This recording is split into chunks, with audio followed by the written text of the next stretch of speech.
नमस्कार, मी विद्या स्वागत करते आपल्या चॅनल देवताज कॉर्नरमध्ये। बघा, आजच्या व्हिडिओमधून आपण गुरुवारच्या मार्गशीर्ष महिन्यातले जे गुरुवार आहेत त्याच्याबद्दल आपण माहिती घेणार आहोत। तर त्यामध्ये आपण काय माहिती घेणार आहोत, तर आपल्याला गुरुवारचे आपल्याला जे उपवास आहेत ते कसे करायचे आहेत, त्या दिवशी आपल्याला फरशी पुसायची आहे का आणि केस धुवायचे आहे का, आपल्याला कसे नियम पाळायचे आहेत त्याबद्दल ह्या व्हिडिओमधून आपण माहिती घेणार आहोत। बघा, याच्या अगोदरच्या व्हिडिओमधून मी तुम्हाला उपवास कसे करायचे, उद्यापन कसे करायचे हे सांगितलं होतं। आता ह्या दिवशी तुम्हाला सांगते की जे आपल्याला ह्या गुरुवारच्या जे मार्गशीर्ष महिन्यामधले गुरुवार आहे तर तुम्हाला माहिती असेल किंवा नसेल मैत्रिणींनो, परंतु बघा की ह्या गुरुवारच्या उपवासाला अजिबात केस धुवायला आपल्याला चालत नाही। तर आपल्याला काय करायचे आहे, तर अगोदर बुधवारच्या दिवशीच आपल्याला केस वगैरे धुवायचे आहे। गुरुवारच्या दिवशी अजिबात आपल्याला केस वगैरे धुवायचे नाही आहे। त्याच्यामुळे तुम्ही स्वच्छ अगोदरच केस धुवून घ्या आणि गुरुवारी तुम्ही फक्त आंघोळ करायची आहे आणि पिवळे किंवा लाल वस्त्र परिधान करायचे आहे आणि मग तुम्हाला पूजाला सुरुवात करायची आहे किंवा बाकीचे कामं करायचे आहे, पूजा पाठ करायचा आहे। आता बघा, ह्या दिवशी आपल्याला गुरुवारी आपण काय म्हणतो की नाही, उपवास असला की आपण त्या दिवशी फरशी पुसायची, स्वच्छ करायचे घर, तर नाही मैत्रिणींनो। आपल्याला गुरुवारी बघा, जसे आपल्याला केस धुवायला चालत नाही त्याचप्रमाणे आपल्याला फरशी देखील पुसायला चालत नाही। तर काय करायचं आहे मग अशा वेळेस आपण, तर बुधवारीच आपल्याला घराची साफसफाई करायची आहे आणि आपल्याला गुरुवारी आपण फरशी पुसत नसल्यामुळं तुमचं जर अंगण शेणाचं वगैरे असेल तर तुम्ही अंगणामध्ये जरूर शेणाचा सडा टाका। गाईचं शेण भेटलं तर ते अतिशय पवित्र असं आहे, म्हणून तुम्ही थोडं का होईना गाईच्या शेणाचा सडा तुम्ही जरूर अंगणामध्ये टाका आणि तुम्ही घर साफ करा बुधवारीच, आणि बुधवारीच तुम्ही फरशी वगैरे सर्व पुसून ठेवायची आहे मैत्रिणींनो। उंबरठा सुद्धा आपला तुम्ही बघा, आपल्याला गुरुवारी उंबरठा पूजन करायचे असते। मग अशा वेळेस आपल्याला काय करायचं आहे, तर बुधवारच्या दिवशीच आपल्याला उंबरठा सुद्धा पुसून ठेवायचा आहे। आणि मग नंतर आपल्याला गुरुवारी, मग आता तुम्ही म्हणाल की आपल्याला मग रांगोळीच्या वेळेस आपल्याला पुसायचं नाही का, तर मैत्रिणींनो आपल्याला फक्त तुम्ही बघा घर साफसफाई करून सगळं ठेवायचं आहे आणि गुरुवारी तुम्ही बुधवारी रांगोळी काढली असेल तर ती भरून घ्या आणि नंतर त्याच्यावरतीच तुम्ही दुसरी सुंदरशी रांगोळी आपल्याला काढायची आहे। हळदीचं लेपन आपल्याला गुरुवारी आपल्याला करायचं आहे उंबरठ्यावरती, आणि उंबरठ्यावरती आपल्याला लक्ष्मीची आणि गोपद्म काढायचे आहे, गाईचे पाऊल आपल्याला काढायचे आहे आणि आपल्याला लक्ष्मीचे पावलं काढायचे आहे। आणि दरवाजामधून बघा, तुम्ही बाहेरून मध्ये जिथे आपण पूजा मांडणार आहोत तिथपर्यंत आपल्याला देवाचे जे लक्ष्मी मातेचे पाऊल आहे ते आपल्याला काढत यायचे आहे।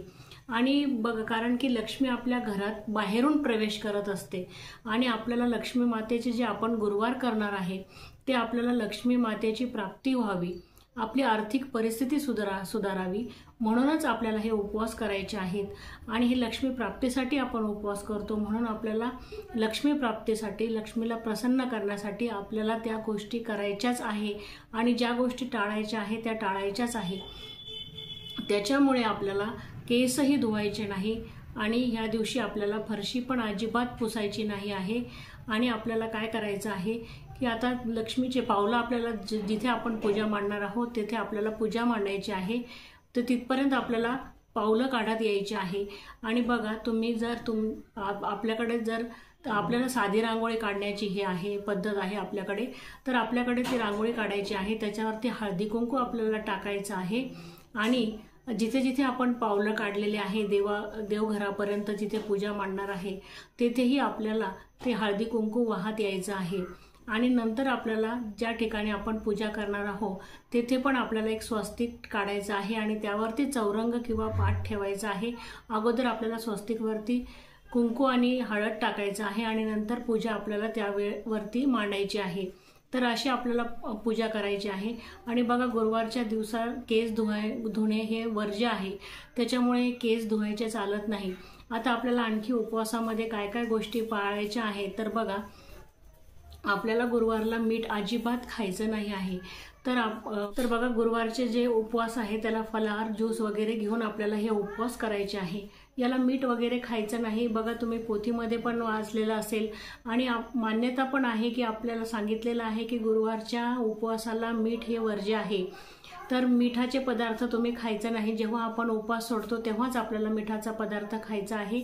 दिवसभर आपल्याला फक्त फलाहार करायचा आहे, गोड पदार्थच आपल्याला खायचे आहे, म्हणजे फळं, ज्यूस वगैरे। तर परंतु तुमच्या जर घराण्याची पद्धत असेल आणि तुमच्याकडे जर तिखट मीठ खाणं आवश्यक खात असतील किंवा तुमच्या शरीराला गोड पदार्थ खाऊन तुमची तब्येत तशी नसेल किंवा तुमचे काही प्रॉब्लेम असतील तर तुम्ही मीठ तुमच्या घरामध्ये बघा आणि तुमच्या घराण्याच्या परंपरेनुसार तुम्ही जसे तुम्ही परंपरेनुसार उपवास करत आलेले आहात त्याप्रमाणे तुम्ही उपवास करा। परंतु गुरुवारच्या उपवासाला मीठ हे खाणं वर्ज्य सांगितलेलं आहे। परंतु शेवटी बघा आपल्या कुळधर्म कुळाचार ज्याप्रमाणे असेल त्याप्रमाणे आपण हे उपवास करावेत आणि आपल्या घराण्याची परंपरा जी आहे ती आपण पुढे नेली पाहिजे। कारण की आपण नवीन माहिती नवीन ऐकून त्याप्रमाणे आपण करत बसलो तर आपल्या ज्या चालीरीती आणि रूढी परंपरा आहेत त्या कुठेतरी मागे पडल्या जातात। म्हणून आपल्याला जे नवीन आहे ते ऐकायचं आहे आणि आपल्या रूढी परंपरेनुसार आपल्या घरांच्या ज्या परंपरा आहेत त्या आपल्याला पाळायच्या आहे आणि त्यानुसारच आपल्याला कोणतेही उपवास असो कोणत्याही पूजा असो त्याप्रमाणे आपल्याला करायचे आहे। नवीन तुम्ही बघू शकता, शिकू शकता, परंतु जे आपण पूर्वीपासून जशा पूजा करत आलेलो आहे, ज्या आपण परंपरा पाळत आलेलो आहे त्या परंपरांचा आपल्या परंपरांचा अभिमान पाहिजे। बघा पूर्वीपासून आपल्या घरामध्ये चालत आलेले आहे तर काही त्यामागे काही इतिहास असू शकतो, काही गोष्टींचे त्यांना बघा माहिती असू शकतात म्हणून त्या चालत आलेले आहे, तर त्या पाळणंही आपलं आद्य कर्तव्य आहे। म्हणून तुम्ही जर मीठ खाणं तर गरजेचं नाही आहे, परंतु जर तुमच्या घरामध्ये तशी पद्धत असेल तर तुम्ही मीठ खाऊन हे उपवास करू शकतात। बाकी तुम्हाला माहिती आवडली असेल तर बघा चॅनलला एक लाईक करा, सबस्क्राईब करा आणि कमेंट करायला अजिबात विसरू नका। धन्यवाद।